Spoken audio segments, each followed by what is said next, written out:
നടിയെ ആക്രമിച്ച കേസിലെ അതിജീവിതയെ ചേർത്തു നിർത്തുമെന്ന് അഭിനേതാക്കളുടെ സംഘടന അമ്മയുടെ അധ്യക്ഷ ശ്വേതാ മേനോൻ 24-നോട്. സംഘടനയിൽ നിന്ന് വിട്ടുനിൽക്കുന്നവരെ തിരികെ കൊണ്ടുവരും. തനിക്കെതിരായ കേസിൽ ശക്തമായ നിയമ നടപടികളുമായി മുന്നോട്ടു പോകുമെന്നും ശ്വേതാ മേനോൻ വ്യക്തമാക്കി.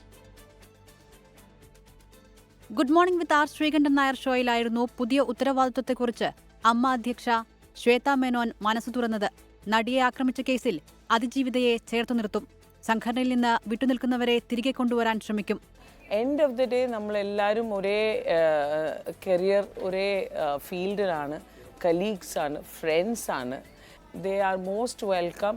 ഇൻ കേസ് അവർക്ക് ഞാൻ അവിടെ പേഴ്സണലി അവരെ പോയിട്ട് വിളിക്കണമെങ്കിൽ ഐ വിൽ പേഴ്സണലി ഗോ. തന്റെ വിജയം വലിയ പോരാട്ടത്തിനൊടുവിലാണ്. തിരഞ്ഞെടുപ്പ് സമയത്തുയർന്ന പരാതി വലിയ മാനസിക സംഘർഷമുണ്ടാക്കി.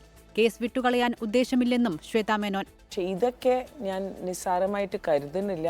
ഇത് ഞാൻ ശക്തമായിട്ട് ലീഗൽ വേ തന്നെ പോവും. ഇത് എന്നെ പേഴ്സണലി ഭയങ്കരമായിട്ട് ഹേർട്ട് ചെയ്തിട്ടുണ്ട്.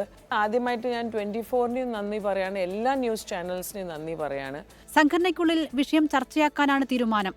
ഹേമ കമ്മിറ്റി റിപ്പോർട്ടും സിനിമാ കോൺക്ലേവിൽ ഉരുത്തിരിഞ്ഞ ആശയങ്ങളും സജീവമാക്കി നിർത്തുന്നതായിരിക്കും അമ്മയുടെ ആദ്യ യോഗങ്ങൾ. 24 കൊച്ചി.